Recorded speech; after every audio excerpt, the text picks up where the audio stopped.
역사는 누가 바로 알아야 할까요? 또 누가 읽어야 할까요? 그건 바로 못 사는 사람이 알아야 합니다. 못 살게 된 젊은이들이 읽어야 합니다. 나쁜 세상에서 버림받는 이들이 알아야 하고 또 읽어야 합니다.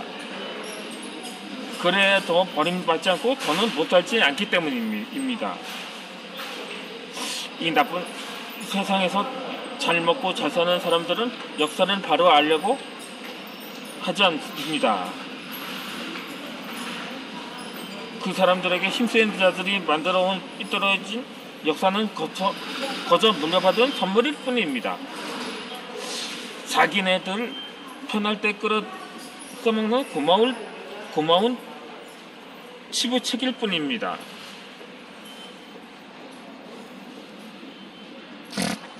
그렇다면 우리가 사는 세상은 과연 나쁜 세상일까요? 안타깝지만 그렇다고 볼 수밖에 없습니다. 이 지금 당장 못 사는 99%에게도 살긴 나쁜 세상이라고 봅니다. 저 높은 곳에서 사는 1%가 혼자 잘 살아보겠다고 땅 죽이고 물 더럽히고 숨 쉴 공기 후려놓지 않았습니까? 하지만 그렇게 세상이 쓰레기 더미가 되는 바람에 물려받을 것이라고는 오로지 죽음의 세계, 사는 게 끔찍한 암몽일 수밖에 없는 젊은 세대에게는 더더욱 나쁜 세상일 수밖에 없습니다. 그러므로 그런 세상은 당연히 바뀌어야 합니다. 하지만 좋은 세상은 두 손 모아 빈다고 저절로 오지 않습니다. 내 탓이 아니라고 책임을 미루거나 나만 잘 살면 된다며 둘레 사람 살펴보지 않고 혼자만 쌩쌩 앞서간다고 오지는 않습니다. 좋은 세상은 모두가 함께 힘을 모아야 비로소 만들 수가 있는 것입니다. 그렇다면 과연 어떤 세상이 좋은 세상일까요? 어려운 말을 들먹일 필요는 없습니다. 있는 게 있고 없는 게 없으면 됩니다. 아무도 버림받지 않고 아무것도 버릴 게 없는 세상. 있을 것만 있고 없는 것은 살림터. 그것이 진짜 좋은 세상입니다.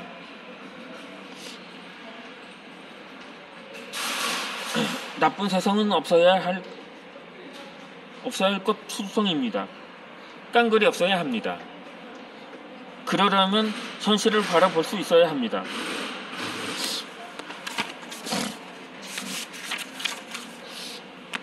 나쁜 것이 어디서 시작됐는지 어떻게 가고 있는지 알아야 합니다.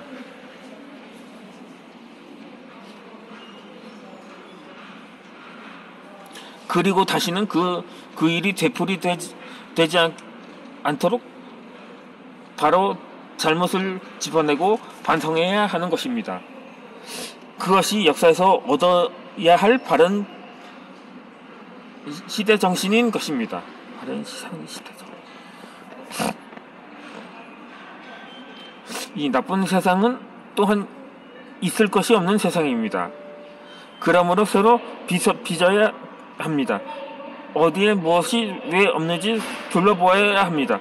그리고 가장 필요한 것, 가장 소중한 것, 모든 사람들이 함께 누리며 가장 행복할 수 있는 것들을 바로 빚어 채워놔야 합니다.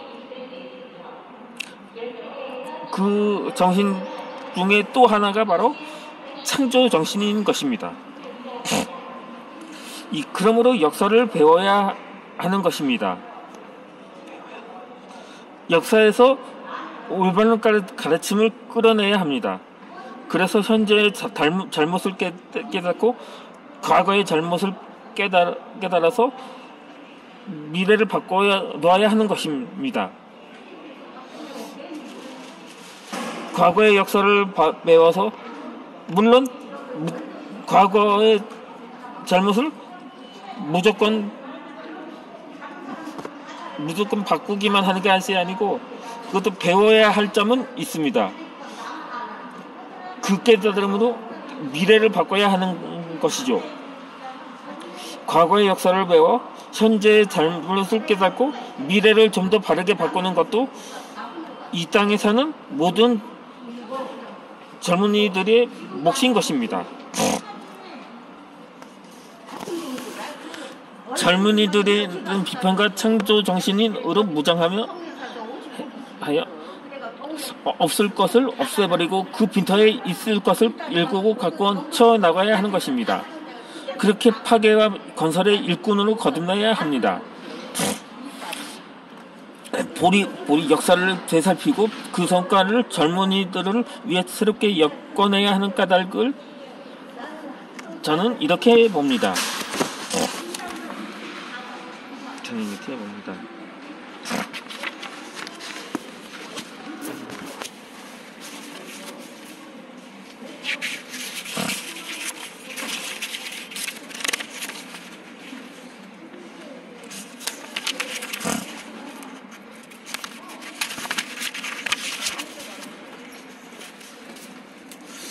예, 백정 여기서 내가 이거들을 계속 책을 읽다 보니까 습관이 되어버렸네요.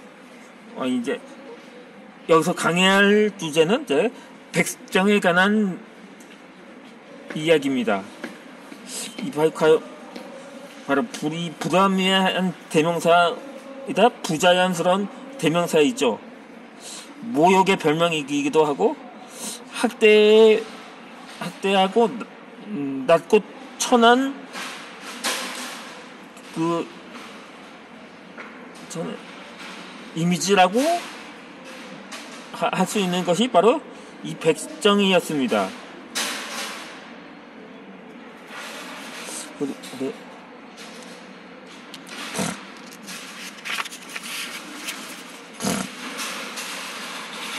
이 백정이란 말에는 왠지 피냄새가 납니다. 소나 개, 돼지 따위를 잡는 일을 하는 사람이라는 뜻풀이를 끌어오지 않더라도 오랜 세월 쌓이고 굳어진 인상이 그렇습니다. 수백 년 동안 백정은 가장 낮고 천한 집단으로 온갖 모욕과 천대를 받아왔습니다. 심지어 노비조차 백정보다는 나았다고 합니다. 사람이 아니라 재산으로 취급받는 노비들조차 속락을 하면 양인이 될 수 있었고 저자에 나가면 사람들 사이에 자연스럽게 섞일 수 있었습니다. 평범한 사람들이 흔히 그러하듯 이것저것 구경하고 싸다 비싸다 흥정도 하면서 울고 웃을 수 있었습니다. 하지만 거친 패랭이 끈이 아니라 굵은 새끼들로 묶은 백정사내라면 비녀조차 없이 돌돌 말아올린 오는 머리에 낙인 같은 검은 꽃동 저고리를 입은 백정 안악이라면 그들이 나타나는 순간 저자의 공기는 달라집니다. 마치 피라도 똑똑 흐르는 듯 역한 비린내가 코라도 띠를 찌르는 듯 사람들은 움찔거리며 물러나 간격을 두려워합니다. 설령 그 뒤에 티 없이 맑은 얼굴로 박정 아이들이 올말졸말 따라온다 하더라도 그 선은한 눈빛을 피해갈 수는 없습니다. 아이의 더 없는 순수함으로 저 무의식을 만져진 한 뼘 같은 한 뼘 간격은 결코 좁혀지지 않을 것입니다. 대체 무엇이 그렇게 만들었을까요? 먼 훗날 수백 년을 견디고 또 견디다가 비로소 평등이라는 개념을 뼈에 새기기 시작한 백성들은 인권 해방을 외치는 선언문에서 이렇게 울부짖습니다.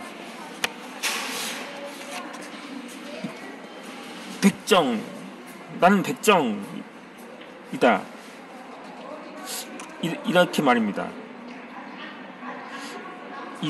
이러한 불안의 대명사에서 부자의 제 대명사였죠. 이 백정이라는 명칭하에서는 인권 유린 당하고 경제적으로 착취당하면서 지식의 낙오자이자 도덕의 결함을 당해서 그렇게 당해왔었던 것입니다. 그리고 피를 토하듯 묻습니다. 공평은 사회의 근본이고 애정은 인류의 본량이다. 지금까지 조선의 백정은 어떤 지위에 어떤 압박에 처했던가. 과거를 회상하며 정을토록 통곡하여도 피눈물을 흘려왔습니다. 맞습니다.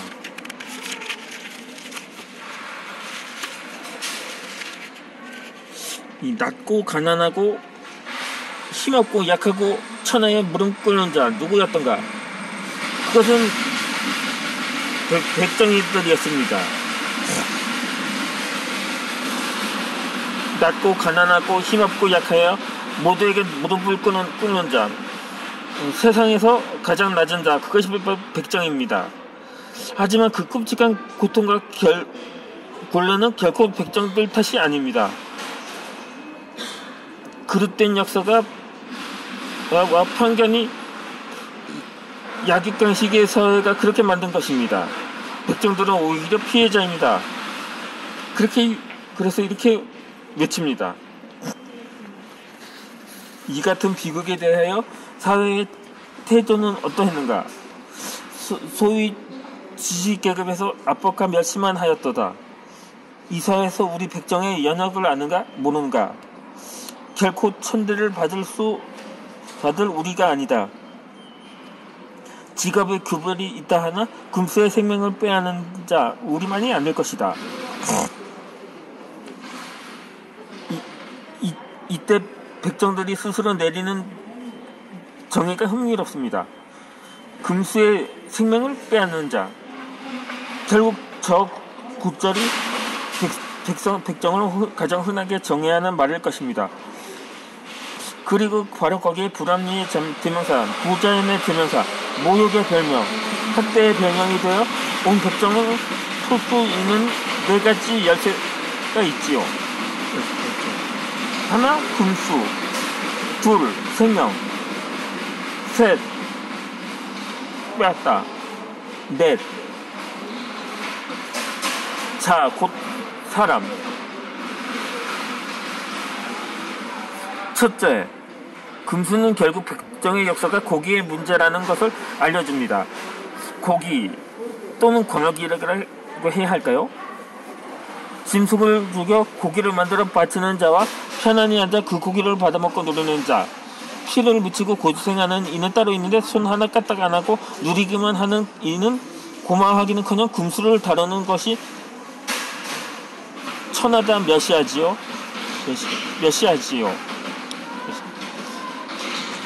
가진 자와 더욱 가지고 억누르려 하는 것, 없는 자가 더욱 빼앗기고 억눌리는 것, 그것이 권력의 오래된 숙성이고 백정의 역사 또한 그 테두리에서 한치도 벗어나지 않습니다.